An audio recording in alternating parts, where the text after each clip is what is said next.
CHGO Bears Podcast on this Tuesday in Chicago. The Bears are 1-0, which means they're still on track for the Super Bowl, like always. Look at this. We got Pat Tomasulo in the studio with us. How about this? This is very weird for me to be your guest. I know. Because you were my guest for many, many years. Yeah. Coming on and bringing the expertise. I don't think I'm going to bring the same expertise, but here I am. Well, and I'm so bad in this reverse role that on Friday when I was your guest, you teed me up perfectly to tease this, and I failed miserably. Terrible. It was so bad. I was like, I'm going to get the plug. I'm like, hey, you got a lot of great guests coming on this week. He's like, yeah, we got some players coming on. We get players on all the time. I'm like, hey, moron. Yeah, moron's the right word. No, it was embarrassing. Well, he was talking about you, a player. Well, maybe back in the day. Back in the day. Back in 99 in Jersey, perhaps. Let's go over the top Pat Tomasulo. Here we go. What are we doing? Compliments right now, WGN right TV morning show. So you're on like the most successful morning show, television show in the history of the market, right? That's a fair thing to say. I think that's fair. You think so? Yes. You guys have been doing it for 8,000 years. 30 years we just celebrated. And no one's ever left the show. It's incredible. How long's Larry Potash been doing it? How long's Robin been doing it? Larry's been 30. I think Robin and Paul are like 28 and 27, and I've been 19 years. Longer than Bozo. Like legit longer than Bozo at this point. And you do stand-up. You're a sports guy. You float around this market in a million different ways. How many guys are as talented as Tomasulo in the market with this much success? Let's go there, Hoge. Right. Serious. And this humble, too. That's the other thing. Yeah, the humility is amazing. I mean, that's what I'm here for. I'm your fluff guy. By the way, Charlie the Bacon Guy, big W last night. Carman, you're exactly right. I don't know why Hoge didn't start the show saying that. Good point. Monday Night Football? What is this? No. We're in the Cup. What's it called, Kevin? You don't even know the name of the league. The Cup League. We're winning softball. Oh, my God. 16-inch softball. We got the championship. Literally defending champions. Don't know. We got the ball from last year's championship. We're going back to back. Before I got here, they couldn't figure out how to win, and then I was named the manager. And next thing you know, we're going for a back to back. Let's just make this all about me and you, Charlie the Bacon Guy. CharlieTheBaconGuy.com. You know who they're playing in the championship? Your friends over there in the afternoon show on 670 The Score, Shane Reardon. Oh, they got Odyssey. some athletes over there. They suck. Wait, did you say that you're going to win back-to-back championships? Yeah, that's right. You said they didn't know what they were doing before you became manager. Yeah. I mean, they would seem to contradict your. Well, no, he took over last year. Oh, okay, all right, yeah. No, right. they were slow playing it. They were like, Carm, we need you to have some level of success around here. So we have this great softball team. Why don't you take it and go win? It's Mark Carman, Matt Eberflus, Craig Counsell. Like you're up at the top right now. I could have done a better job than Craig Counsell. Billy Donovan's below you. I thought you were going to say Mark Carman, Pedro Mike Grafol. Ditka, Joe Quinville. Yeah, right. If you want to be a great manager, you got to have the stash, right? If you That's want a good point. You're not even a Chicago manager. I could grow it out for this thing here. This is amazing. You also could actually be hired by the White Sox. And it would be an I upgrade. mean, Look at this is all. You guys haven't even explained the setup to me at all. This is all coming in right now. Yeah, these are we real sit here. people. My dad leaves messages on the screen. As your pops does that. Yeah. Listen, it must be nice to have your father be that interested in your career. What's that like? Go in detail. Tell me. Yeah, Pat, this is our live chat. They're here every day. Look at this. And there's nothing quite like having an opinion and then getting immediate feedback of people reminding you just how stupid you are as soon as you start talking. How many times do the words jag and bag appear in those comments on a daily basis? I've had plenty of bags on this show. They mostly just go after Carm the whole show. We got a guy by the name of Pizzatola who literally is, he takes the change out of his pocket every day to say how much he hates me. But I love you, Pizzy. You're my guy. $2 every day. Carm's the worst person in the history of the market. Something along those lines. Fun. But Herb Howard, right, our guy, Carm was not super confident going to the game last night. Herb, I was slow playing. I got people nervous so they'd amp up and be ready. Okey doke. Was Herb there last night? Herb, no. Or was he just going off? He was in studio. He was in studio yesterday with Lance Briggs and Alex Brown. I don't know if you were aware. We hired them, and they were amazing. I am aware, and it was a really good show yesterday, Carm. Thank you. Thank you. I'll be your fluff guy. Thank you, brother. Appreciate it. I know. Yeah. I was doing the heavy lifting on that show, too. It was tough. By the way, Pat is here because he's got his annual Laugh Your Face Off event, which we're going to talk about. And it's an awesome auction that's already It's incredible. going. It's nuts. This is how much. Do you want me to get into the plug-in now? Because once I go in, I might not stop. So if you want to talk Bears first, you direct me. Well, since Carman spent the first 5 minutes talking softball, let's let's save our audience a little bit, get into some Bears stuff. Yeah. But we are going to talk about this event, which is awesome every year, amazing cause. And I was looking over the auction items you sent me this morning, and people are going to have to check this out. All right, here we are though, Pat, in another season of all this excitement, and it sure seemed like at halftime on Sunday that it was just going to go the way that all the Monday mornings that you and I talked about the Bears for so many years, they always seemed like a replay. But they pulled it out in a classic Bears victory. It still did feel like every game that we talked about, but the result was different. I mean, listen, that's the thing you have to be happy about is that, those teams that we talked about all those years would not have come back from down 17-3 and from playing as badly as they did. I'm trying not to get discouraged about what we saw offensively, right? Because it is one game, but man, that was incredibly disappointing. Isn't it fun? Isn't it funny the vortex that is Chicago Bears football? Like you could literally put Tom Brady here at center, under center, and they would still operate like this on offense because everybody in the I would put Tom Brady at center. Seriously, yeah, at center. Yeah, we need somebody at center, please. For Tom Brady, come out of the broadcast booth, play center for us, please. But seriously, it's like the whole offseason training camp leading up to this game, we're like, man, this feels different. Yeah. And then the game starts and we're like, oh shit, this is exactly how it's always been. And I still believe it's going to be flat different. Circle. I still think it's going to be different, but it is so Bears to just come out and shit the bed like that in week one offensively, right? Like it's just to knock us out of the sky with how excited. But I do think it is going. It has to be different. It can't be. It can't. If it's not different this time, it's never going to be different. How much do you think they've gotten into? Because you live in the WGN land, which was, I just think it's interesting. Like how much is it that everyone is watching the Bears? Like we're sitting there on Sunday, and Kevin Kadek, our head of content, is getting texts from his aunt or his cousin, I forget who he said, who like literally never watches, but now is watching because it's just gotten that interesting. I think we're at a new level of people who are not the super casual sports fans are now tuning in on Sunday. Did you feel that week one? I mean, I don't know. Honestly, aside from last year was really the first year I feel like is like, talking to a lot of Bears fans. Last year was the first year in 19 years I've been here where I thought that there was a real lack of interest in the team. I just think people had enough. But even all those bad teams, like at least I know myself Monday when I show up at work, like it's not all sports people. It's news people. It's of every different, demographic and gender, and everybody watches the Bears. So I don't know. I mean, I think people are just more hopeful, but I think it's the same amount of people watching. Interesting. I think the years that stood out to me was like John Fox's second year and third year. It was just complete apathy by December. I remember there was like a Christmas Day game, maybe it was on Christmas Eve, one of the two, and I think against Washington, and it was like the first time I can remember Soldier Field like half empty. I think it was the Browns, and it was snowing. And there was a couple in there. Memory. Yeah, the tickets were like $5 a piece. That's crazy. Those were the good times. Well, that's definitely not what it was like on Sunday, and we could feel the excitement at our CHGO tailgate in the morning. It definitely carried over to the show, and everybody that watched all the content on Sunday. We definitely appreciate all the support. But it was watching what killed me was watching that Eagles Packers game. Was and I'm sure DeAndre Swift would be great, but God, just thinking of like Saquon Barkley in that backfield, like I could not understand why they didn't make. Maybe they did. I don't know. Tried. You would know better than reportedly. I don't know how you don't throw. I mean, that guy is a game changer, man. Yep. Yeah. No. It definitely reportedly seems like they tried. Eagles and Bears both went after basically the same running back, right? Yeah.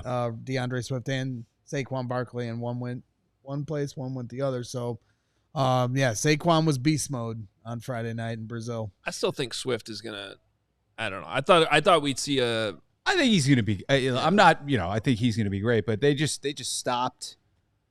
that's another thing we've seen from them in the last few years, where they just kind of abandoned the run game too. They picked it up at the end, Yeah. but Saquon certainly is like the last of a dying breed of somebody that is worth the amount of money to pay that bell cow running back, right? Well, we might as well get into this now. I mean, because getting through all the tape yesterday and watching it, a lot of people are on Shane Waldron already. I didn't necessarily have an issue with the play calling as much as I just have so many questions about the personnel usages that were going on. Yep. Like, I don't understand Roschon Johnson being inactive the more I thought about it. I mean, when we talked about it on the pregame show Sunday, it was like, well, somebody has to be inactive.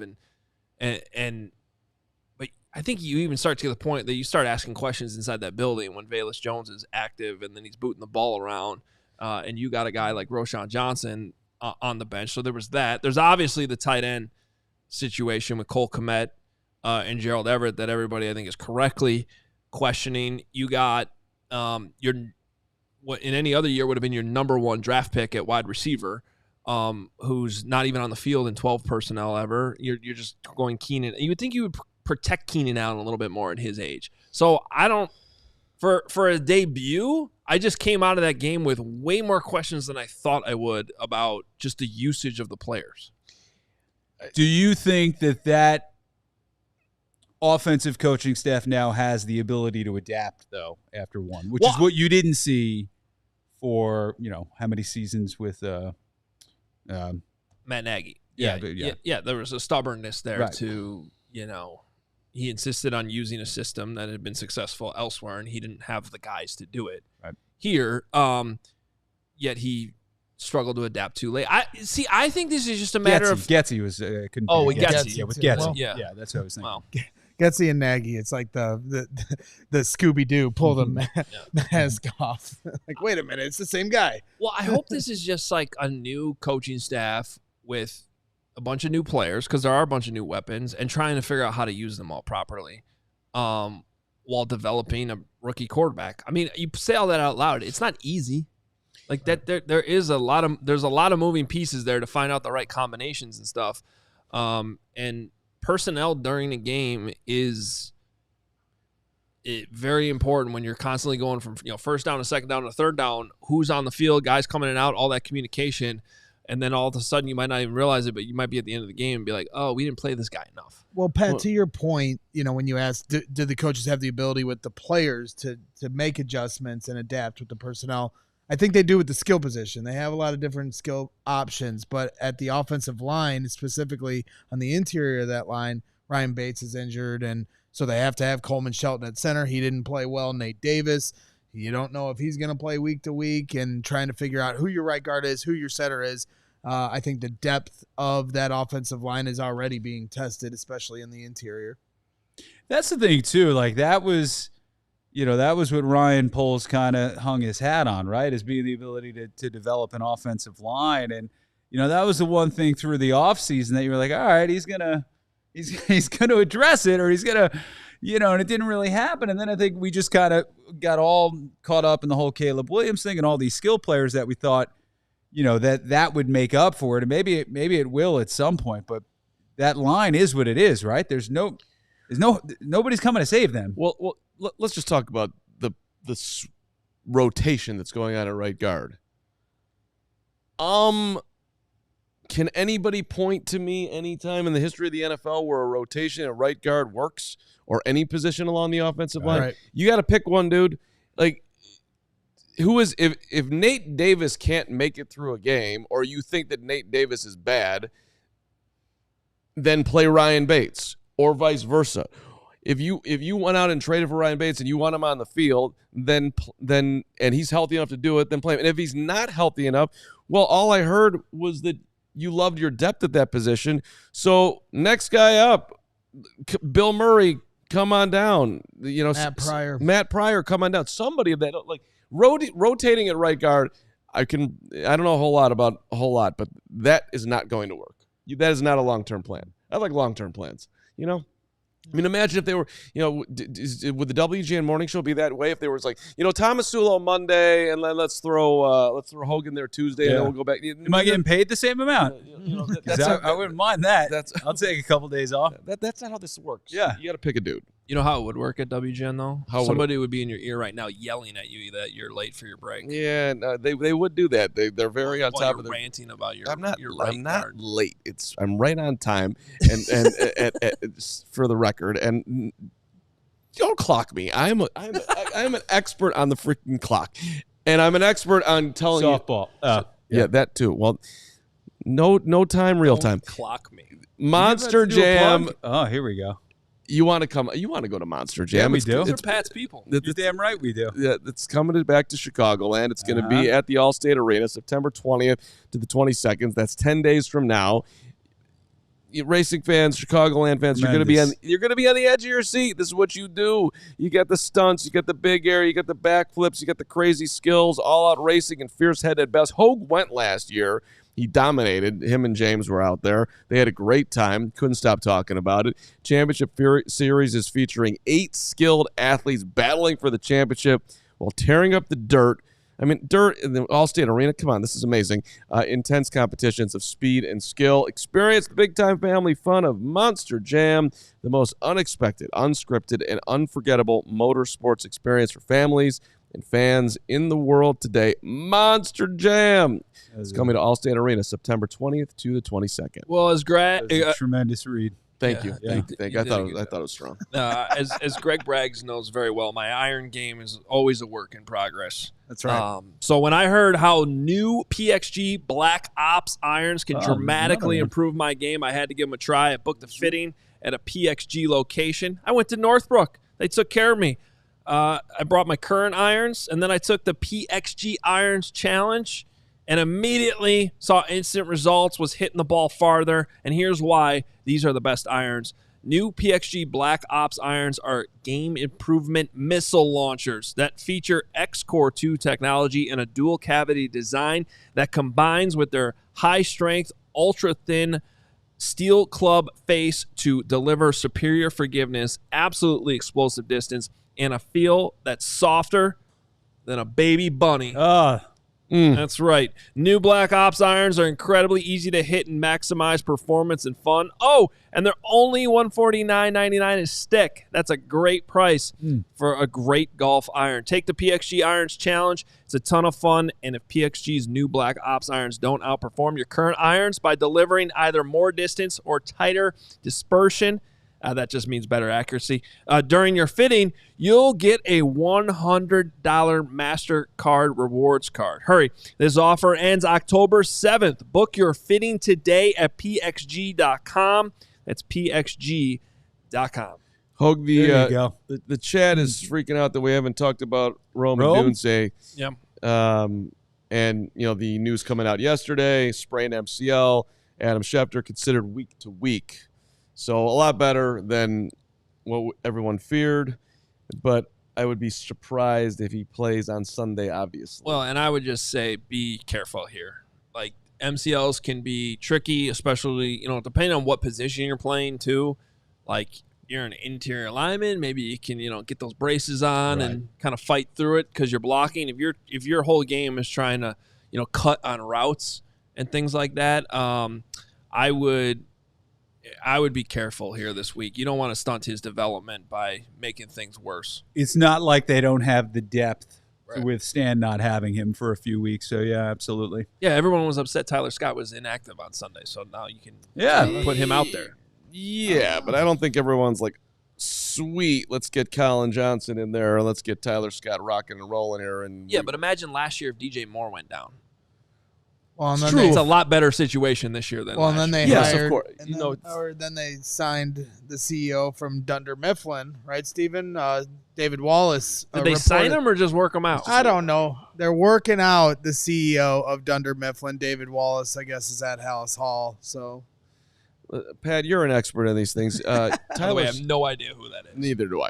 But Tyler Scott is fast and he's shifty and he's super likable, and we've loved having him on the show. Right. You trying to get me to get him on the show? Is that what this is about? Nope.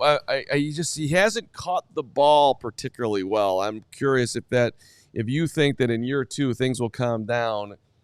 Maybe you can all answer this one. That catching the football is an important thing if you're a wide receiver. Sure. He's got to or a punt returner or a kick returner as well. Yeah. That too. Which That's just bad coaching right there. Velus should never return a kick as long as he's in a Bears uniform ever again. So let's throw that out here. Do you think that Velus is active on Sunday? I do. Yes. I'm going to say no.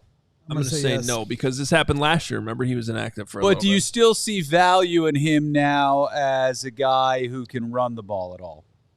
He should never be utilized as a returner I ever do, but again. But here's the problem. if Pat. you're not going to make him active this week, then you might as well just cut him. Well, and the question is, you're telling me you don't have other guys that can't get some yardage on the 4 plays or whatever touches he gets per game? Right. And also, one of my problems from the game on Sunday, too, was every single time he was in on offense, he touched the ball. Right. So you know where it's going. That's too right? obvious.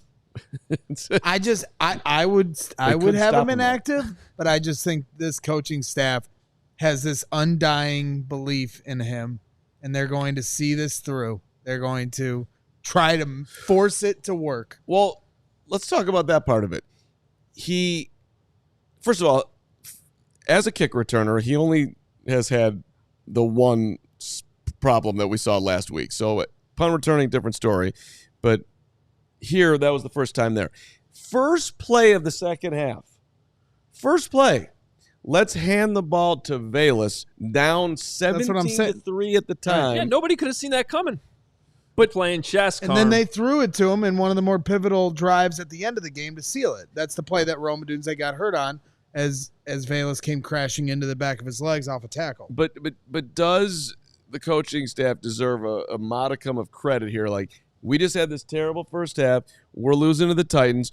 We've scored 3 points. Everything's going sideways. We're about to disappoint our fan base. Hey, guys, let's get it together. Let's move forward. They had a great locker room. First play, we're coming out. Velus, and he was going to try to run over the whole team. Maybe This is a little crazy. I mean, it's a little. I mean, that was what they decided to do. Imagine if he had fumbled there. He fumbles on that play. They wouldn't have stopped booing.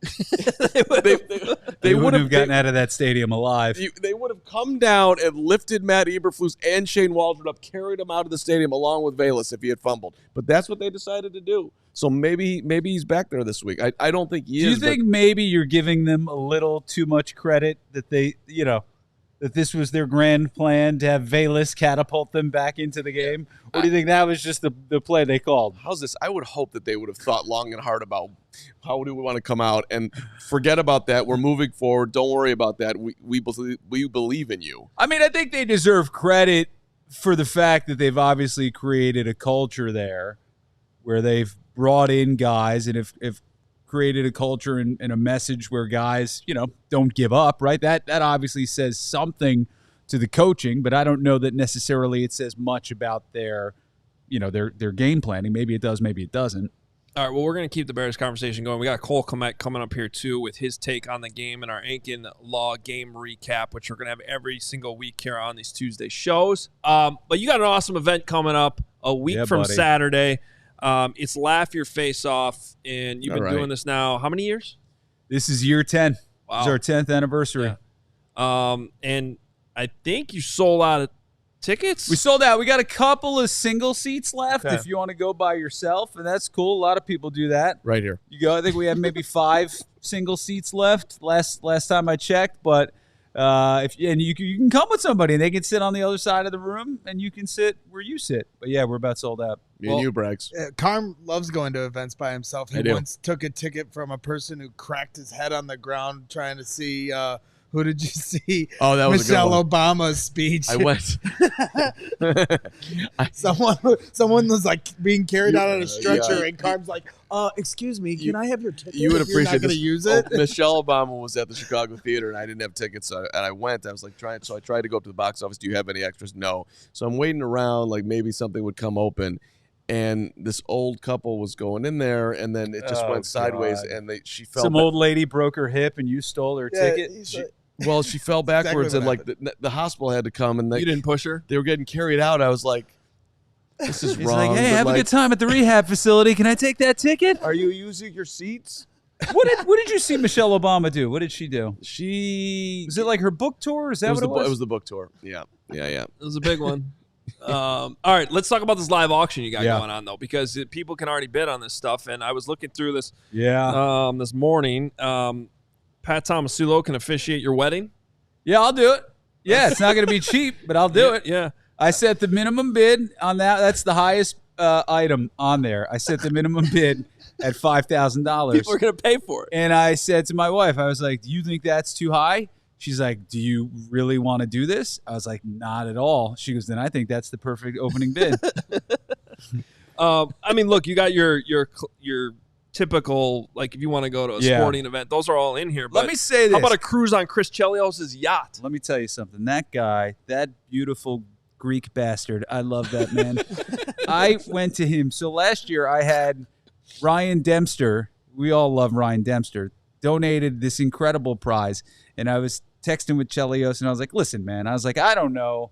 I was like, whatever you do is fine. I was like, if you donated, I don't care what you do, but this is what Dempster did.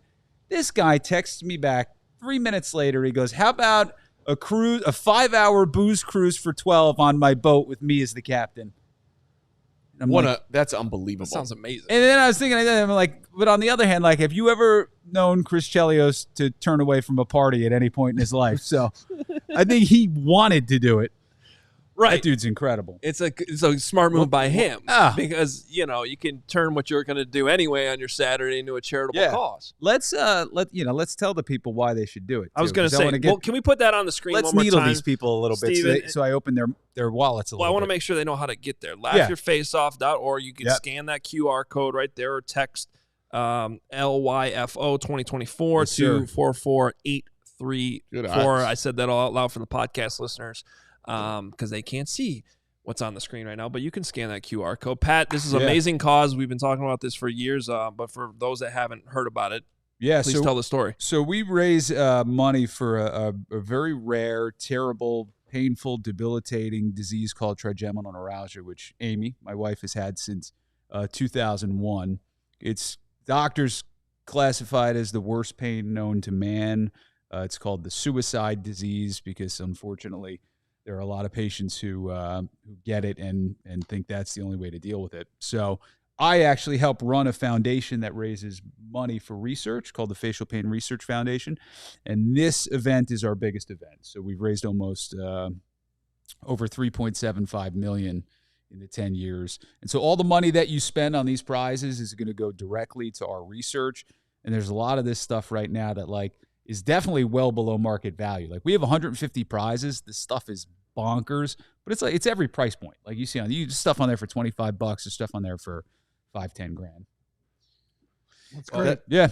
What you've done is incredible over the years, and especially for something that's not as well known and probably not as many people can relate to. But obviously, I mean, the way you've told these stories over the years is something that needs attention. Yeah. Well, it's super tender too, right? I mean, you're jumping off from your wife and the whole part. Yeah. I mean, she's had it 23 years now, and it progresses. If you're one of those people who's untreatable, it progresses. So, her quality of life has diminished an incredible amount just in the 10 years we've been doing this. And it's a horrific disease, man. It really is. And she was lucky that she got diagnosed early, so she got to avoid, a lot of the pitfalls that a lot of patients fall into, because a lot of patients don't get diagnosed for years. And they get butchered by dentists and doctors and, all these other people trying to help them. So that's been one of the cool things about this. We don't have a cure yet, but, man, I can't tell you how many people have come up to us and been like, I had no idea what I had, and then I heard about you guys and what you guys are doing, and that helped us get a diagnosis. That's why when people say, well, why do you need awareness for things? Well, that's why. That's 100% why. So, you got anything else coming up? Any shows? Oh, yeah. I'm headlining Zanies in Old Town in November, doing a week there. I'm doing the Tivoli Theater in Downers Grove in October. I'm doing the Hobart Theater in Hobart, Indiana in November. Woods, and then the Vixen in McHenry in December. So all those are at patttomasulo.com. Wow. That's awesome. Thanks so much for being here. Let's do the ad reads, but we have to keep him over. He has to. Oh, I forgot until about the he video. before Yes, he you can't leaves, leave. you got to stay for one more. Isn't this different? quick You always little- kick me off my 3 minutes. I got nowhere to I'm go. making I'm you stay calling here. the audible, Pat. No, listen, dude, I'm here. No, Let's we do it. I want to appreciate hear your more time, from but Gary it's going to be Ross well and Charles worth it. Ruby But let's pay the bills and here Reaper real quick. Productions. There you go, Gary. There you go, Crystal Charles. Simone.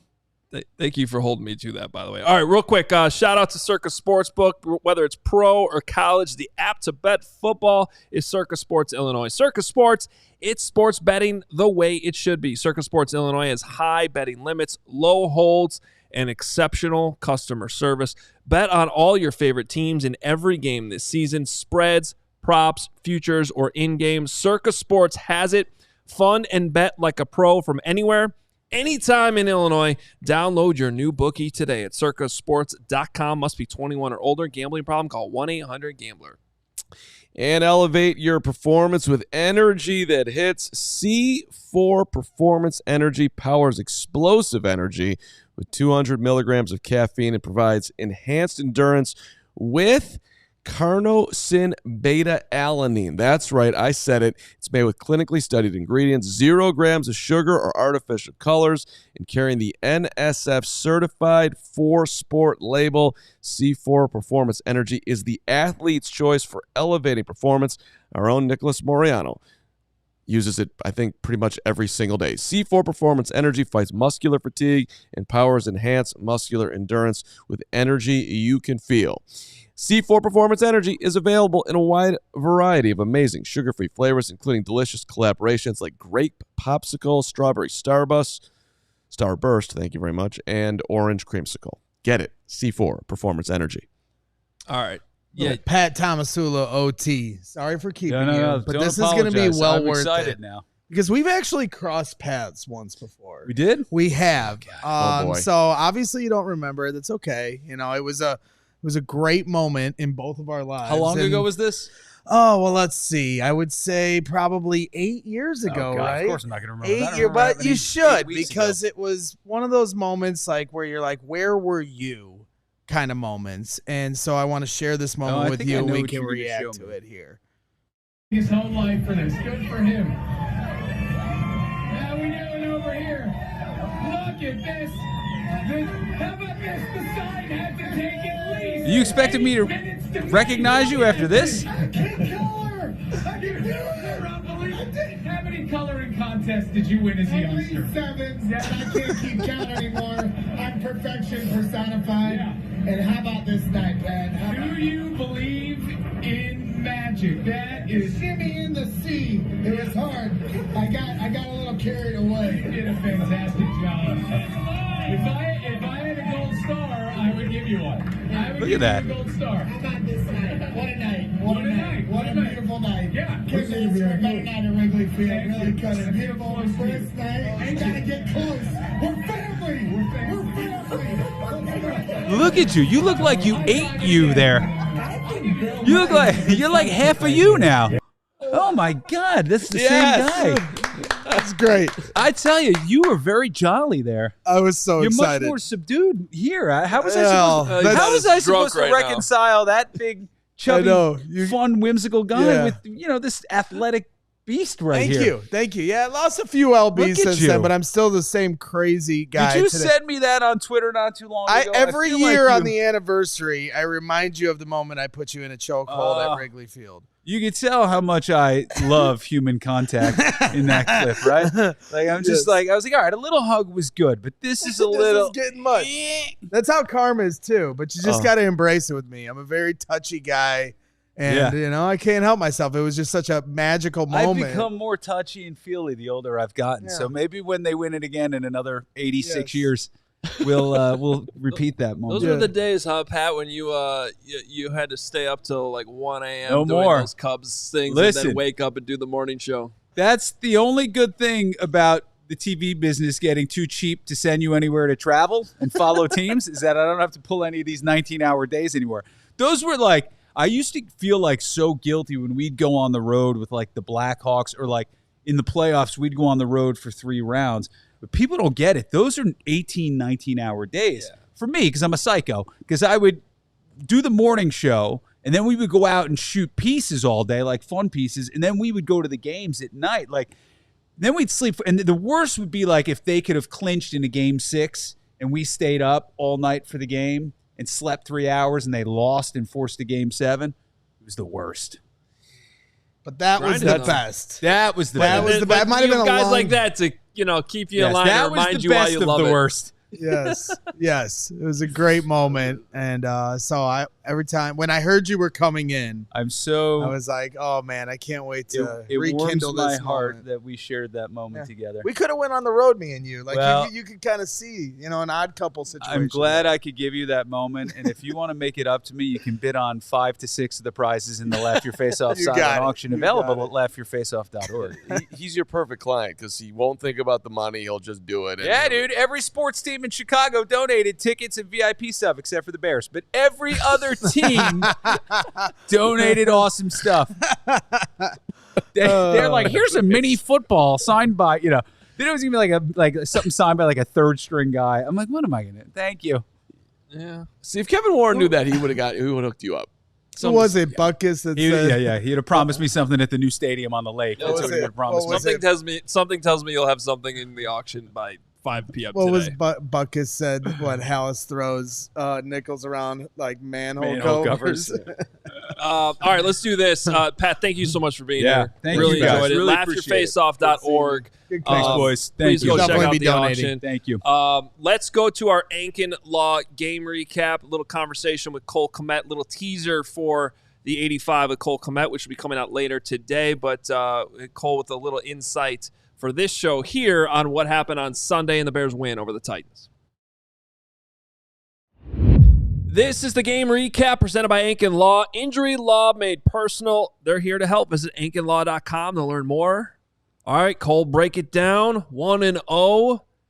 No matter how you got it. Still had to feel good. Yeah, felt good. 1-0. So obviously defense, special teams showed up big time. It was cool to see some guys kind of get their first licks in the NFL. Rome with one of the crazier first catches I think I've ever seen off of a defender's helmet. Tipped, caught.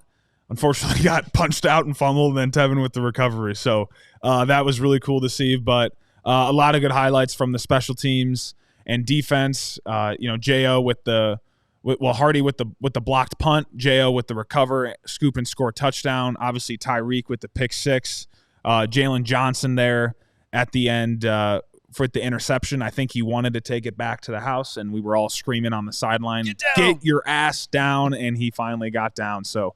But good performance by those two units, and it's always good to make corrections after a win. It was funny, like halfway through the game, I think I said something here where we were watching the game. I was like, I don't know that we're going to see Jalen Johnson this entire season because they're just never going to throw at him. Yeah, I mean, well, and it's amazing to have two really good corners, and I think Tyreek will make really a big name for himself in this league this year. But Jalen's outstanding to watch, and if you really break down his film, he's so technical and he's so good at what he does, and he has a great understanding of his responsibilities in the coverage, but also the responsibilities of the offense and their route concepts and being able to trick the quarterback in certain ways. And but he's a special player, and there's a reason why they signed him to the contract they did this past year. Ryan Poles struck again. He flipped a 6th-round pick for Darrell Taylor right before the season started, and dude. 2 sacks, right? Dude looked like Frank Thomas. It was crazy. I mean, that's quite a comp. No, well, I mean, yeah, it was insane. I mean, 2 sacks like that. I mean, look how he looked on film. It was insane. So, I mean, some crazy plays, and people were like, "We traded a 6th-round pick for this guy? Holy cow!" But he looked great, and that was really cool to see him come in, really just like off the bus and get 2 sacks like that. So, just another guy, another dynamic, athletic dude that we're adding to the front there, and obviously was able to do have some good production there in his first game as a Bear. He seems to fit the way your defense plays. High motor. He's a talker in a great way. Keeps it up and positive, and he's upbeat the whole time. So he's provided a really good energy to the unit as well, with a unit that already has a ton of energy. So it's going to be exciting to watch those guys all year long. Don't worry, we spent a lot of time talking about the offense on the 85 with Cole Kmet. So you want to hear all of that on, go to the full show to hear all of that. But people do want to hear about Caleb. Share a little bit about what we already talked about a little bit about why you were still impressed with, his day despite most of what the outcome appeared to be. Yeah, well, what I found out after the game too is I think it was the first overall pick, first number 1 overall quarterback pick, or first rookie quarterback to win since like Derek Carr. I don't know who. 2000, the number 1 overall pick who started week 1.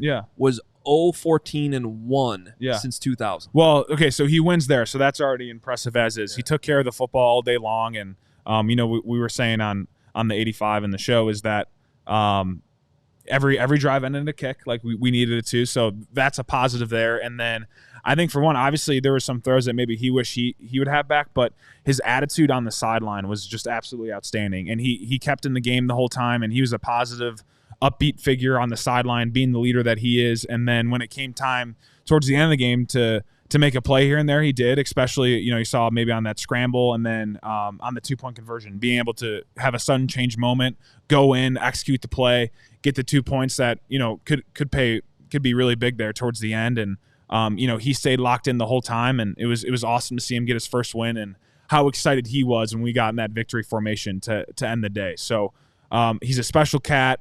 He's got obviously a lot of talent. We've all seen that through the preseason and practice.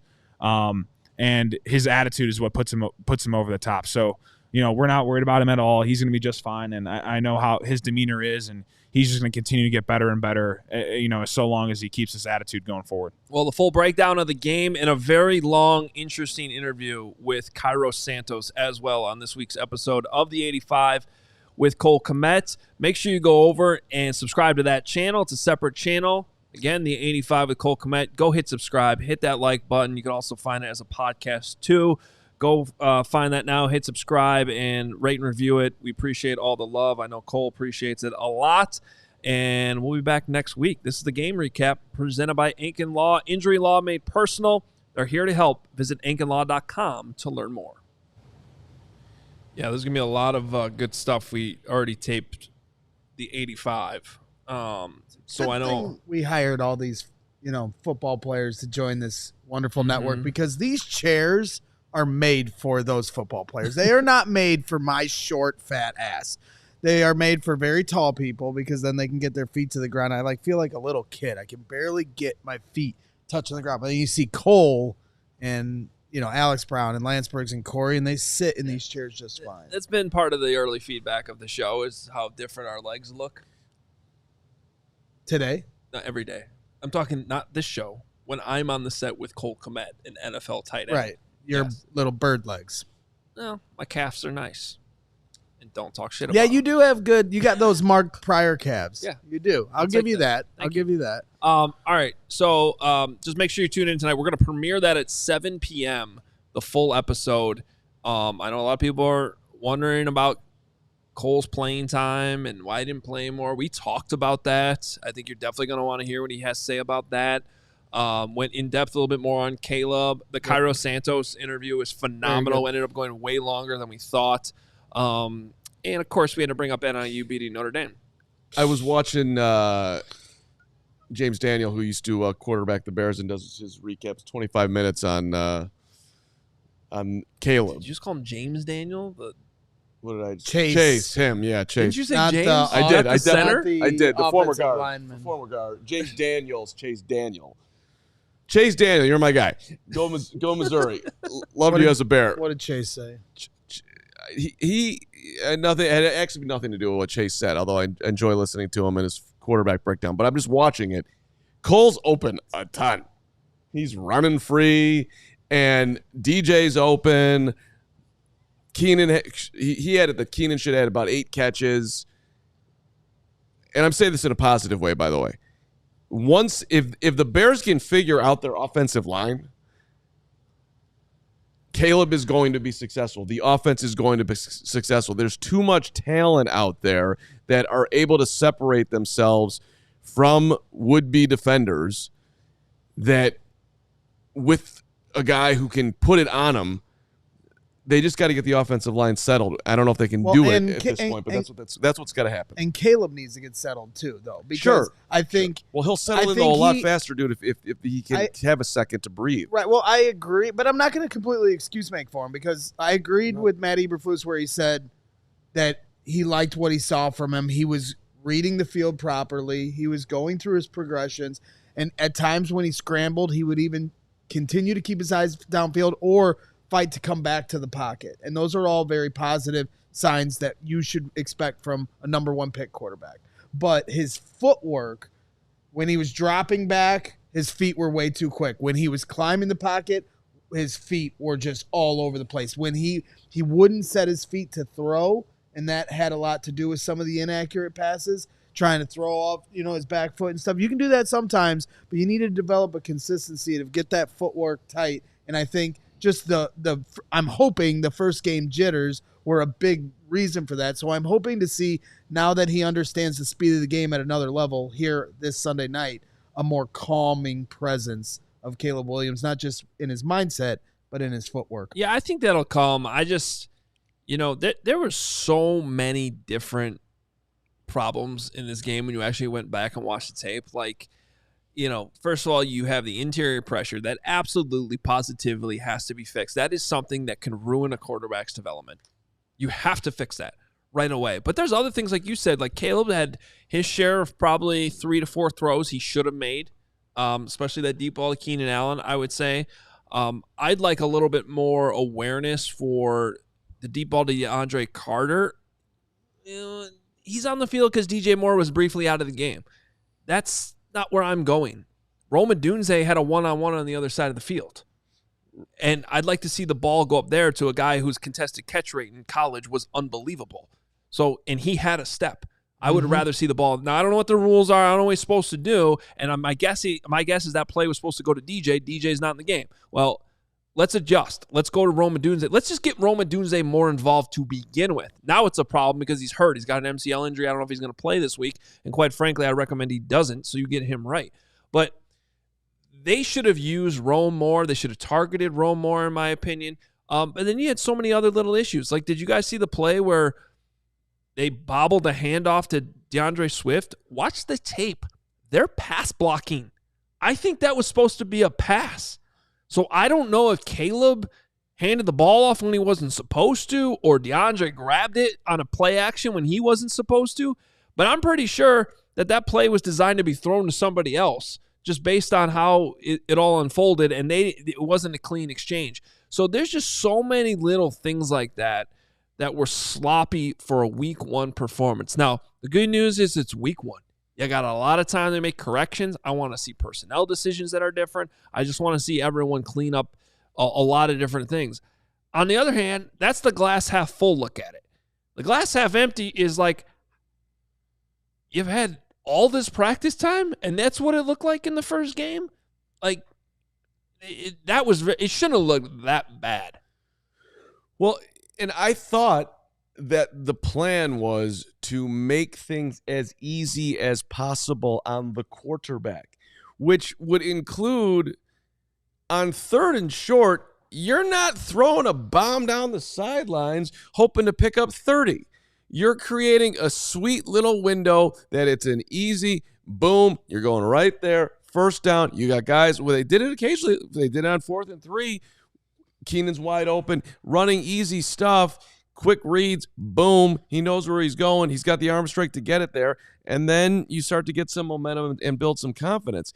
I should have been able to predict. We should have been able to predict on the first drive when Caleb's already spinning out of the pocket and rolling left, throwing against his body, throwing it 30 yards downfield on 3rd down to try to have a miracle connection with DJ Moore, that they didn't have things locked down like they should have. That's not what it should have looked like on his first drive as a pro.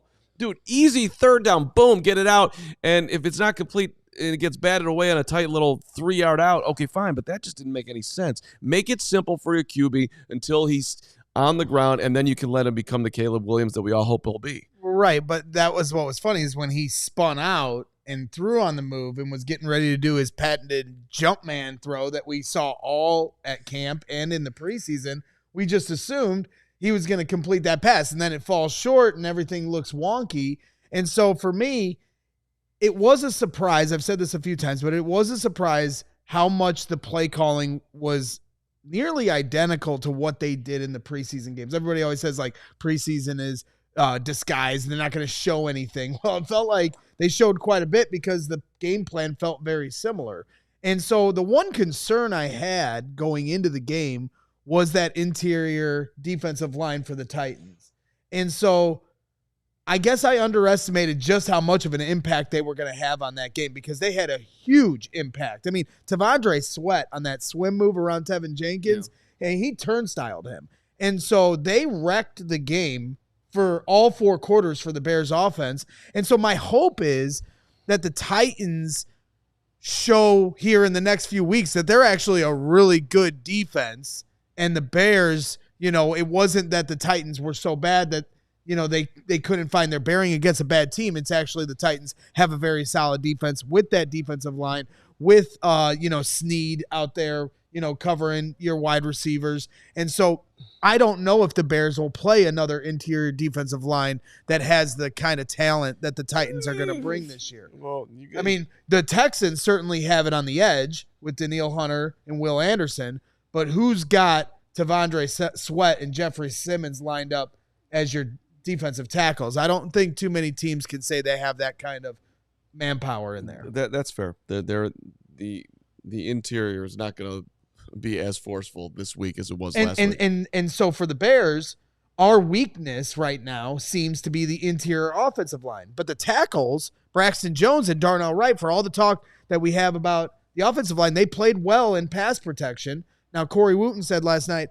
nobody played well in the run game. So that's the next step, is getting that run game going, because obviously they didn't do too much in preseason with DeAndre Swift. But by the end of the game, they seemed to find their footing a little bit. Yeah, and that was one of the areas I was disappointed because I really thought that they'd be able to run the ball. That if they had problems in pass He's your protection. breakout, you know, and they're just not ready for it because they also didn't play him enough. And where's Khalil Herbert? Khalil Herbert's a good player. Yep. Get he him got the that damn ball huge too. first down on fourth down, right? Yeah, I know. Look, everybody wants me to say it, and they're on my ass. About Velus. He should be inactive this week. It's not an argument.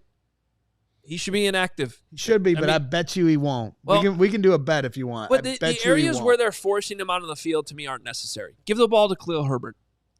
He's plenty good. Velus is not going to give you much at wide receiver. And, I don't care if Rome's out. Tyler Scott could be active. And then you obviously have a better kick returner in DeAndre Carter. We learned, or at least a very capable one in DeAndre Carter. We learned that this week, and he's the better punt returner. He averaged 27 yards of return last year, though, Adam, and there's something that we've seen when he has the ball out of the backfield. I know, but you literally have to hand him the ball. Yeah. Or you can't trust him. That's the only way there's no debate. He's talented. But you have to hand it to him with. They threw it to him. They threw it to him one time. He had a catch. I think that was an insane play call. In the fourth quarter? I was a little surprised by it too, but he did catch it. Listen, I'm still interested in Velus's talent. I get how bad it looked. I get that there's been a lot.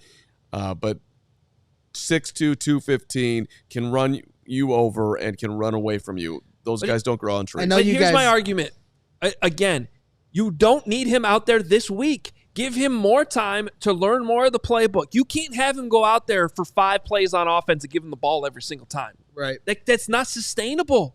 You have to give him take a week, dude. You're inactive. Learn more of the playbook. Khalil Herbert's a really good running back. He can take the carries. Give DeAndre Swift more touches.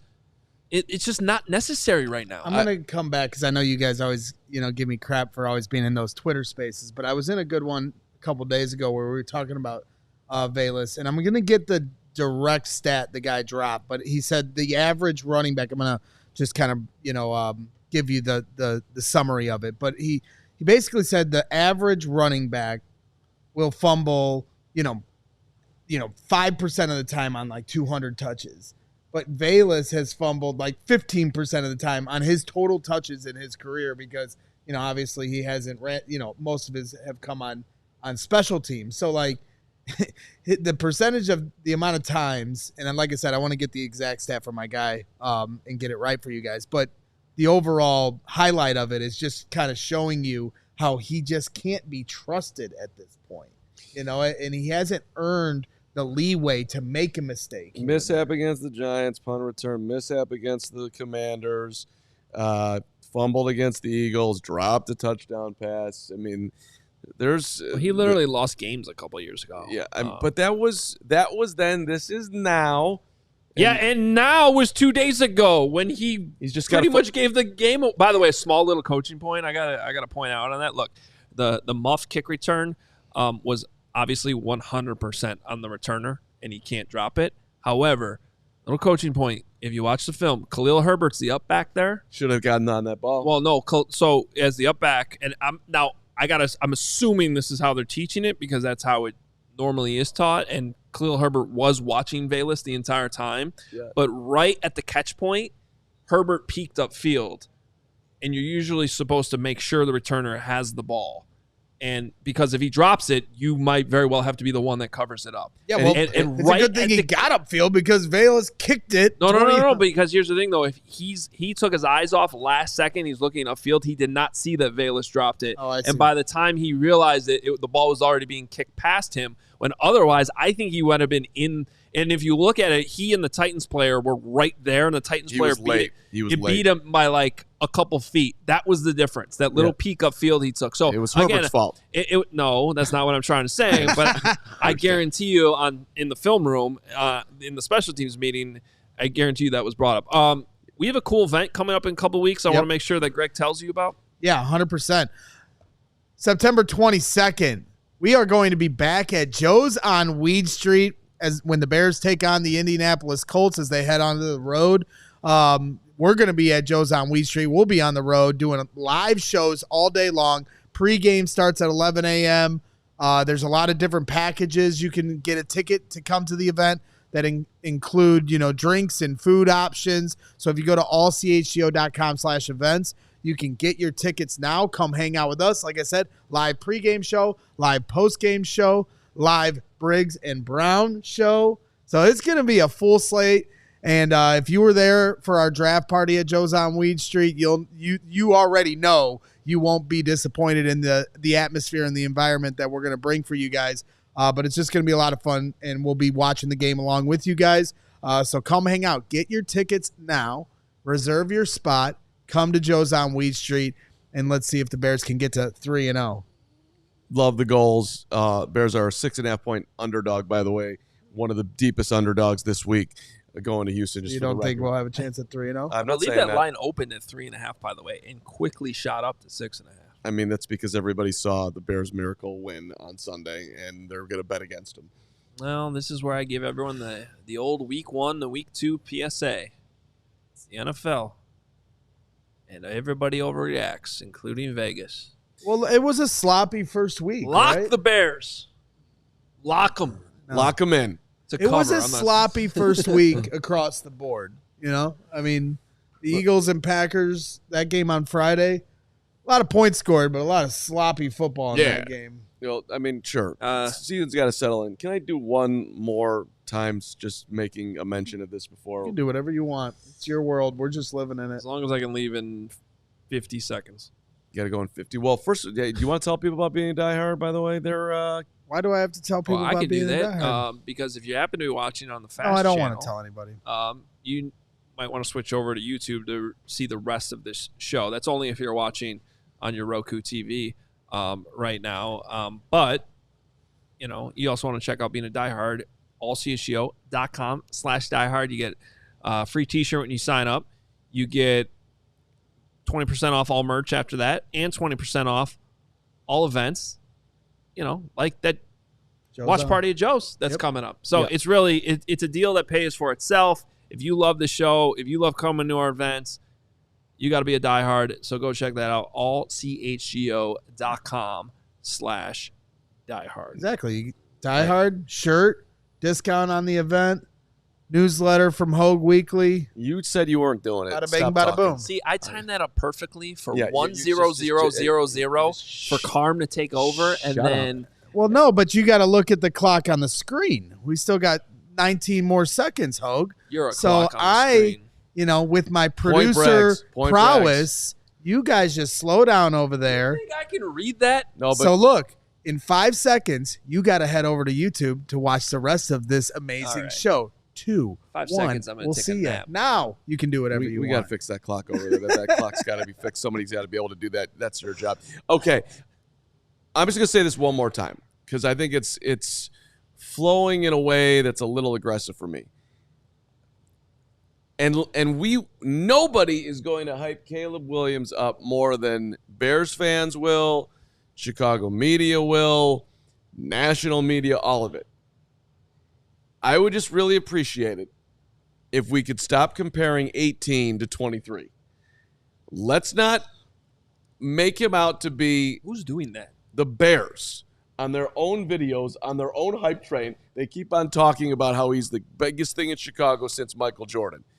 Can we leave MJ out of it? And by the way, he doesn't need to play like MJ. I'll put it on the field. Let him play like a young, BJ Armstrong. sure, BJ Armstrong. I was just going to, let him play like, how about Kirk Cousins for a second? Just let him, God. just for a Damn it. second. No, second's over. Okay, give me a game manager that you like. Tyson Bagent. No, You know what? I love You know Tyson. what? Screw everything you're saying. No, man, this is bigger than that. Don't game manager me right now.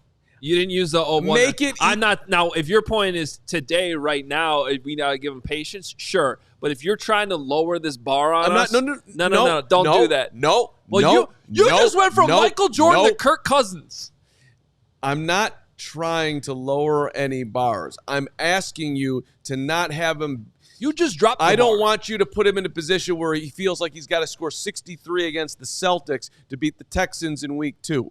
Let him get settled and make things easier on him. Don't ask him to be MJ. Don't call him MJ. Don't compare him to MJ. Okay. Let him get off the ground, and then we can talk about it. Okay, and that's fair. MJ comps are always off limits. It's sacred ground that no one should ever really touch, but it always comes to that because he is the example of greatness in sports. That's the only reason people talk about it, right? But I understand your point that it's off limits. But the rest of what you're saying, like, don't let him think he has to score 60 points and just, play it simple. Like, to me, that's just football word salad. Like, at the end of the day, they're trying to win games. Caleb's not worried about any of that. Did you see him on the sidelines? Like, did he look, when he came off the field after the win, did he look bothered that he had a terrible game? No. They won the game. So I don't think any of that noise is affecting him on that level.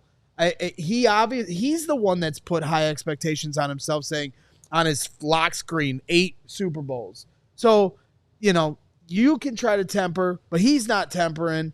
And if another fan wants to get overly hyped about it, that's fine too. To your point about the MJ thing, I understand your gripe. Hard Knocks did it. The Bears put something out similar.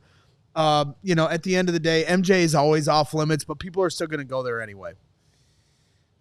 I'm going to casually agree with you, Gregory, that the We hype's, did it. That the, Look at us. that the hype's not getting to him. But I will. Look at us. But I'm Look trying to at us. protect. And you got some I'm guns. trying to protect the Caleb from the hype. Just. You don't need to. That's the point. You don't need to I'm protect still the doing Caleb it from anyway that. because I care about our quarterback. You need to care more about the QB. Oh, I do. I've been doing nothing but hyping this guy for That's true. You have been. 10 months, actually 2 years, to be honest with you. See people in the comments. Connor Bedard and Caleb Williams.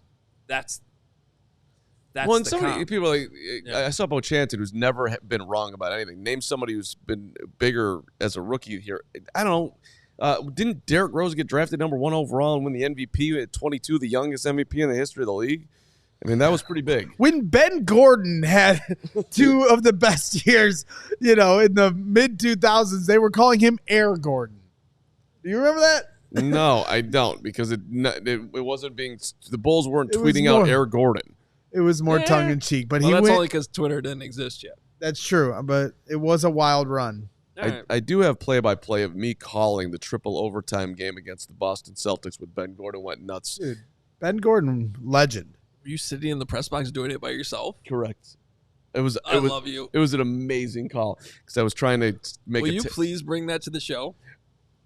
I don't know if I can find it, but I'll try to find it. I was making a tape Phil for Cundy asked in the chat, King of Meatball Island Brags, would you be happy if the Bears played ugly like this week all season and won the Super Bowl? Yes. Of course I'd be happy, but I wouldn't make it to the Super Bowl because I would die. That's the answer. Because halftime, we're already working on contingency plans. At halftime, I almost didn't make it. Yeah. You know, like, all right, so. we got to get to Super Chats here. How I Kmet your mother. That's amazing and kind of creepy. That's Dr. Bunny's fantasy team name. That's a good fantasy team name. It's a solid Super Chat name, too. 5 pounds sterling. Read it Hi, properly. chaps. Hi, chaps. Okay, you read it. Would love to get your thoughts on how Javon Dexter played. To my untrained eye, he looked pretty good. And the D-line in general was decent. Jeez, they're not going to let you in the country. We're going to London, baby. No, you're going to get turned away at customs. Yeah, we'll be there 1 month from today. 1 month from today, Hoge. I know. You're Trust going me, overseas with Carman my Brads. 10-year-old son literally has a countdown on his calendar at home, counting down the days. Every single night before he goes to bed, he crosses out a date, and it's written down there on what number it is. What does he think is going to happen in London for him? The Bears. He's going to avoid you at all costs. No, James and we're going to go on the River Thames. And Thames. You can go on the River Thames. I'm going on the We river. got 4 weeks to get that right. I'm going on the River Thames with James, and it's going to be amazing. James and James? Thames and James, and I'm duplicating the video I made when I went to Wimbledon at the river and asking people what the name of this river is, and no one's going to be able to name it. Rockstar, real quick, Rockstar80 in the chat said the Sun Times did have a headline that said from Jordan to Gordon. So the Jordan comps always happen. Okay, the Sun. Especially I in mean, the city. that's just. Hardest working newspaper in America. I love Patrick Finley. Kyle, $9.99. It's time for the Bears brass to sell the team. I'm convinced we won't see an ounce of good offense until the team is sold. Remember when the Cubs had like the priests come in the dugout? Kyle, can we just something was we saying need to focus on Jerry first before we Crane- start asking everybody. one owner at one at a disaster time at here, okay? And the Jerry situation is way worse. It's not even in the same stratosphere. I saw a stat today that the Boston Celtics have won more games since March 1st than the White Sox have. Since you just brought that up, can I just litigate the argument in Chicago? Like, there was time to break up the Bulls. You got to move forward. Yeah, let's get rid of Jordan and Pippen and not see if they win again so we can get a Rusty LaRue in here and have 20, 30 years of misery. You need to start a podcast I know. where all you do is talk about Michael He Jordan just did like a and the le- 90 Bulls Yeah. every single Well, day. you jerried it. And that, to me, is Jerry's biggest faux pas. Forget about what's going on with the White Sox right now. That dude thought he was a genius that he could figure out when Michael Jordan was over. Who does that? And this town, so much media is I was like, he's right. They're done. Yeah, okay. That was a red flag for sure. Welcome into the Last Dance post-game show. Yeah, here, right. I'm talking to 3 you, years David after Kaplan. it came Yeah, I out. am. Yeah, I I am. have always said I thought a great podcast would be if somebody started game one of the Jordan era. Careful. and Cappy might copy that idea too. Yeah, exactly. You wouldn't know Somebody what in he's this watching. city is going to watch it and copy it. So I've always said Jordan era, game one, all the way to the end. Do every single game. Do a post-game show after every game. I'm in. I'd watch the hell out of We'll that. do it Wednesday Well, nights. That's what the pandemic was for. Love you, Cap. We did that with the Super Bowl when I was at NBC. Bears, British Bear Phil Cundy, 5 pounds sterling. Love you guys. Bears winning ugly is still a win. It will improve. See you guys in London for Yes. beers and a huge Bears W. Hashtag Bear Down. Hashtag Meatball Island. I hope everybody's Bears prepared. all they gotta I do- haven't been to a game in the stands for the Bears in 3 years because of this amazing job that I have. And so, but not being able, I haven't seen a full Bears game in the stands in 3 years, and I cannot wait for that. moment. A full game. You changed for in the. Well, the only one, because when I first started here, I went to the monsoon game, but I left at halftime to come back into the Because post. you're not a real fan. Because I'm not a real Last fan. year at this time, Greg had a very passionate speech to the conference. Listen, I have to walk with the fans to the stadium before the game. I do. I have to feel it. kills Did you me. do that on Sunday? Yeah, I did it with my broken leg. No, I didn't. Somebody wheel Braggs to the stadium against the Rams in Week 4 so he could really feel it, so he could do the show properly. Yes, there's a piece of me that's missing. All right. Yeah, And your so, ACL. Both of them. It's gonna be an I emotional have day. to walk to the stadium to feel it so I can do the show. That was a real conversation that was had. That And we were like, you okay. know what? I'm going to defend Greg on that because, having gone to many Wisconsin Badger games, there is a feeling walking up to the stadium Yes. through the arches that Oh, boy. when you care that He's much, getting mad. it actually matters. He's getting I swear, like Yeah. if you're with us in London, I will probably start crying in the national anthem. I guarantee it. That's beautiful. That's how much it means. Which anthem? Yeah, that's true. They'll do both, right? So I can't wait. I cannot wait to sit in the stands and watch a game. And the Bears are going to be like 5-0 or 6-1, 5-1. Can you sing the British anthem? No, but I know we could have you do that. I actually I am working on a song and I might debut it tomorrow, and it's Can you wait till Thursday, please? Hoge wants to go home. No, I just don't want to be there for that you show. need, you need to be here because you're actually in the song. You have a line. I have to sing it? No, but I'm gonna. You'll understand when we get there if I actually have the All right. guts to do it. Nicholas McQueen, $4.99. Still think Caleb believes- Lightning McQueen. What the hell was that? Still think Caleb believes practice is harder than the games? And Carm watched the Open, seen a man as old as you as ball boy. Underachieved much? Oh, yeah. You actually shared that. I did. Older gentleman that was ball boying ahead of you. Ball crewing. Yeah.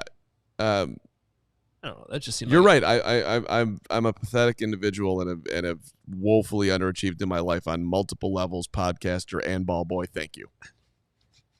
At least you paid to say that. Ryan R., $20. Probably missed the portion where this was talked about, but can we stop making excuses for mediocrity, bad football, and just cut Velus Jones? But they think that he's high-end talent, Ryan. They're not keeping him because he's mediocre. Like last year, Trent Taylor would have been, let's go get Trent Taylor. That would be a sign of mediocre bad football, even though he was good at his job. The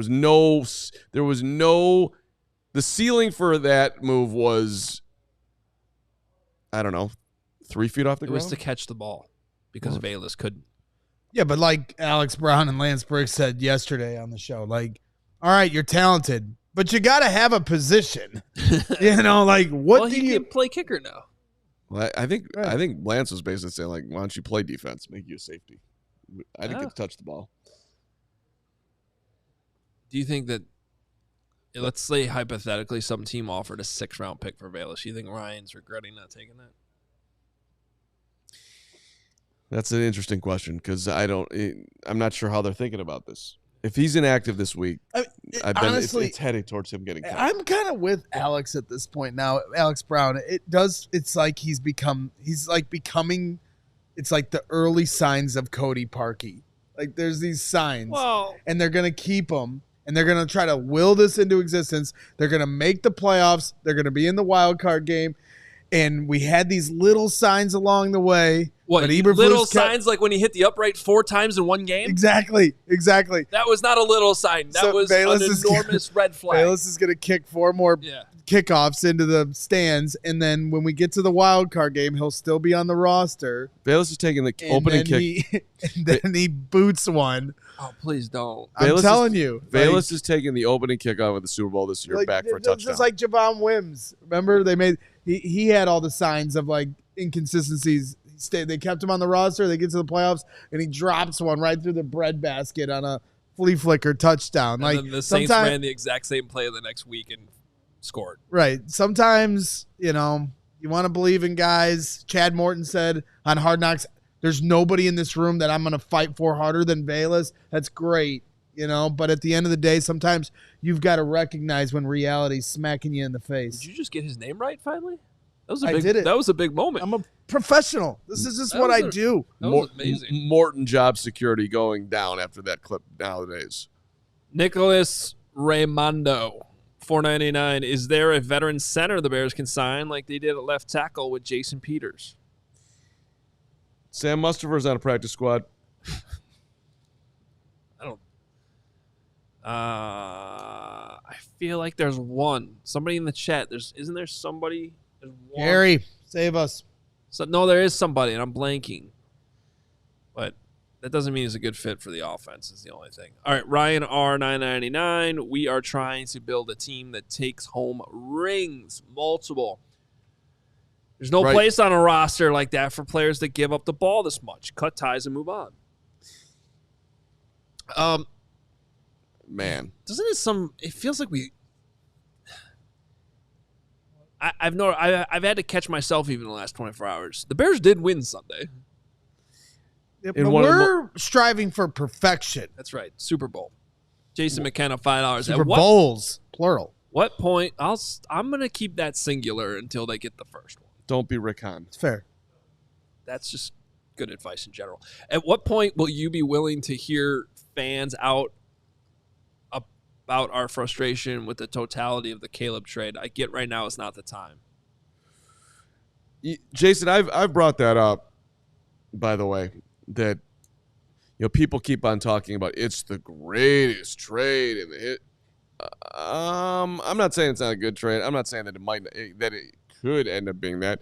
They passed on CJ Stroud. That doesn't get Was the talked about. frustration with that, or is the frustration with moving on from Justin Fields? Well, right, because he says frustration two with the different things. totality of the Caleb trade. But really what he means is the Justin trade because they drafted Caleb. Yeah. So if that's what I'm assuming he's meaning, the trade of And the reason why it's swapping out important to quarterbacks. distinguish those two as different things was there were not a lot of people saying when they made the trade back in 2023 that they were doing the wrong thing.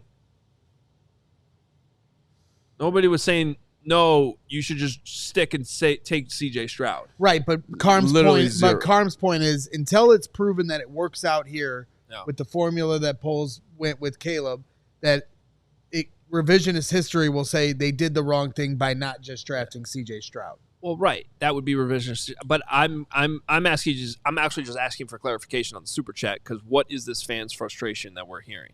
That's a good Right, question. he's I might have saying- read it wrong. Because I'm only the stick with Fields over Caleb. We heard that for months. I'm understanding that, but this is a new thing that there was frustration that they even made this trade to begin with. That's all I'm trying to say. We don't have to get into the weeds on that anymore. I would love to hear your thoughts on it though. Also patience because Caleb's going to be great. Football CF Candy, $4.99 pounds sterling. PFF had Tevin as the worst performing guard on the Bears. Does the film support that? Also would love to know if reporters will ask Waldron about personnel. The last part I'm sure that he'll get grilled on Thursday, so I wouldn't be worried about that. Chuck Tomato. The first part of that, Here's the thing about Tevin's game. Tevin had, I would say, about 4 snaps he would definitely want back that were not great. I'm sure that greatly impacted PFF's grading system. I don't know PFF's grading system. I don't know how they do it. I thought for the rest of the game, he was mostly fine. It was definitely not Tevin Jenkins' greatest game of all time. And there, like I said, there were 4 kind of bad plays in there that he went back. That's what I saw on film. if Tevin's healthy, I'm not worried about him. Yeah, level of concern, left guard versus right guard. I know. No concern about left. Right guard, let's figure I that know out. we've got another show tomorrow, but I quickly want to ask you from what you saw, because there's a lot of people and there was grading scales that said Nate Davis had the best day blocking of any offensive lineman. Like, what did you see from Nate Davis? And, because, people are trying to figure out this right guard I saw spot. him completely not help out Coleman Shelton on the 19-yard sack. Where Coleman Shelton yes, he got beat across his face, and you're trying to get out for the screen because that's your job. But why can't you at least help out the guy to your left? Because that gap was not filled by anybody at the snap. That doesn't mean you're not going to encounter a problem on your way getting out for the screen. And all he needed to do there was chip the guy that came across Coleman Shelton's Tavondre Sweat in that moment. And Caleb is probably able to backpedal just a little bit and still set up the screen. But because Sweat came out so fast in his face, he couldn't really do anything there. Now, I do want to mend that a little bit because after watching the film, I still think he could have dirted the ball at DeAndre Swift's feet. But that's the first time he encountered pressure like that in his face ever in the NFL. Now he knows that's going to be a thing. But to answer your question on Nate Davis, he might have been fine blocking one-on-one the rest of the game. I don't know. But I think that might have been why there was somewhat of a rotation going on in that game because that was an unacceptable play in my mind. Can you imagine what that offensive line was thinking when they were going back to the huddle after seeing their center get trucked? Oh, boy. And Ryan Bates had it happen once, too, in that game. He got blown up. I know The only thing I'll back Coleman Shelton on a little bit, not really, but he did get tripped. Tevin Jake. I missed that there was I still think he would have gotten Tevin's bounced. foot. Because Because Tevin was coming over to help Chip, but he put his foot. He was still being put on skates straight backwards, though. Like, let's not paint this as something it wasn't. It just so happened it looked a lot worse because Tevin Jenkins' foot was behind him and he tripped right over and fell down. And it was not great. All right, Eric jumping in here, $4.99. Coleman Shelton getting trucked and then becoming a human airport escalator was embarrassing. Just polls. Well, I think. Sorry, I just can't hear us. I think he was going for moving walkway there. Does Poles look for a trade partner? We have a lot of cornerbacks. No one's giving up a center that they would want right now, Eric. Nobody is. Yeah, so probably not. You got to hold on to those guys. Crystal. Shout out to Crystal. Leader. $20. Hey, guys, you're sending love. I have to give a shout out to the CHGO softball team. They killed it last night. Keep up the great work and bear down. Yeah, we were amazing last night. Joey Spathis, Ryan Herrera. Your tweet seemed like a defeatist attitude. Like, Odyssey's real tough. We made it to the championship in back-to-back years, but Sounded scared. Odyssey looks real tough. They're sounded very like good. you were hedging. They're really good. Your incoming doom. Like, are you going to actually man up and not give up here before the game's even played? Don't lower the bar like you did for Kayla. Let me step up. You're the reigning champions. Yeah. You have to defend your title. You're the man. Don't back down from tough competition. It's interesting that the two of you are both talking to a champion and telling me how I should go about champions. In what way? The CHGO softball team was champions last year. We're all on the same team. We're CHGO. You specifically, Gregory, are the biggest disappointment because you literally will come to anything and promote anything and help out in any single way, and you haven't made it to one game.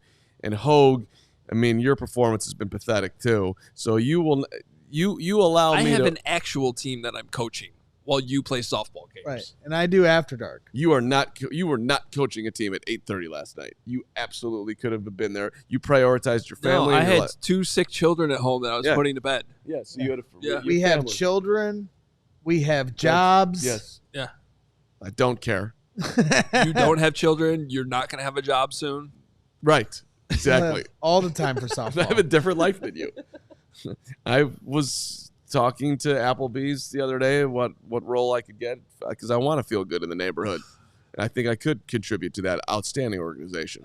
We love you, Carman. By the way, this super chat is important. I'm glad Gritty threw this in here for $2. Bragg's curses stronger than Hoge curses? Oof. Underrated moment that didn't get talked about on the postgame show. I don't even think Greg is aware of this, although he did hint to it during the game. The Hoge curse was broken during this game because I believe the score was, it might have been 17-10 at that time. But Carm, I took my clipboard, I blocked it from Greg. So imagine Greg sitting on this side of me, if you're watching on YouTube, and I whispered over to Carm, I go, do you think they're going to win? I And said he no. Said no. And I said, I think they're going to win. And I said, I don't really know how, but I think the Bears are going to win. And then you somehow knew I was saying that. No, I saw but you go, are you trying to curse something again? No, I saw you whispering, and I didn't hear what you, and that like pissed me off because I'm like, Well, you yell at me for cursing things, And I so was I'm like- trying to be quiet. I'm like, what secrets are these two idiots sharing with each other that I'm not included on? The so I secret was the Bears were going to win. And I was right, and the curse was broken. No such thing. You're never being excluded from anything. We tell you everything.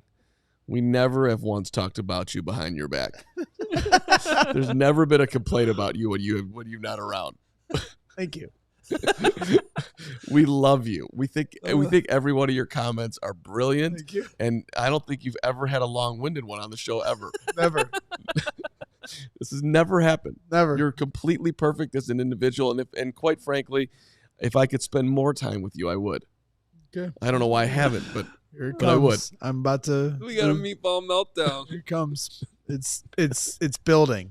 Is my building. face on there mad because it's happening? Yes. Yeah, that's the old angry Hoge. Yeah.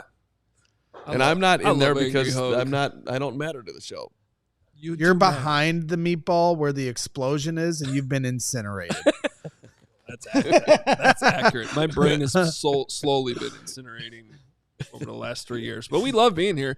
CHGO Bears Podcast. It's been a fun show. Yeah. I love Pat Tomasulo. He does a lot of good things behind the scenes, and he's a super funny dude and great friend. So it's great to have him in studio with us today. Please, again, go check out laughyourfaceoff.org. Big day here at CHGO. They all seem like big days. What's up? What's on the show tomorrow, Hoge? Well, first, tonight, the tight end of the Chicago Bears. Hoof. What's that noise? Hoof. He hoofed. There is some good stuff coming up tonight. Yeah. On the 85 with Cole Kmet. Hoof. And for the record, he booked Cairo Santos. I did not, but I very much enjoyed the conversation. There's a lot of interesting kicking things in there. And also, It's been fun watching how much Cole takes pride in. Yeah, he really cares. The preparation he puts into this, and when he talks to the guests before the show, the players, his teammates, and gets them set up, and it's been fun to watch Cole kind of come on this side of the camera and do what we do here weekly. I am a little mad at Cole though. Today I came in, I had a banana and I had an orange, and I was planning on just being good, and then Kmet walks in here, great guy that he is, with all the pastries for us. He brought in pastries And today? 3 seconds later, I ripped apart the almond croissant, and He actually made fun of you for acting like a he's like caveman. he went to get a knife, but I didn't wait for it. He's like, oh, so you're just going caveman style? He even went and got you a utensil, He did. He's a great man. and you had bypassed the utensil. I ripped it because See, the big guy. as I don't prim care and my hand. proper as you act, and then you act like I'm like this animal, No. this wretched You are. animal. Like You are. you are actually. There's this animal. Shut up, Lawrence. Close the door.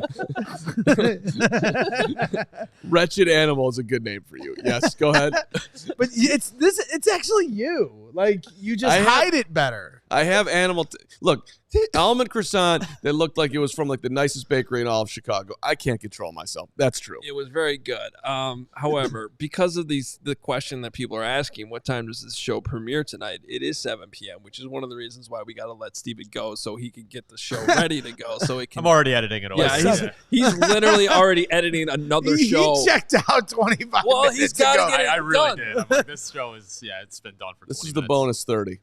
This is the meatball meltdown hour or whatever. Anyway, I know people are wondering about Cole's playing time. We talk about that. A lot of great stuff on the show tonight. It premieres at 7 o'clock. We're going to try to keep that a thing going forward. We've been kind of juggling that because of the preseason and schedules being all over the place. But now that we're in the regular season, that's the goal. 7 p.m. tonight. Hopefully that kind of replaces the hard knocks itch everyone's been having on Tuesday nights, so you can check that out. Tomorrow, back to work Wednesday at Hallis Hall. We'll have Nicholas Moriano at Hallis with all the news, information. You want to be tuned in here for all of that right here on the CHGO Bears Podcast. This was a fun show today. We'll be back tomorrow at noon. We'll talk to you then.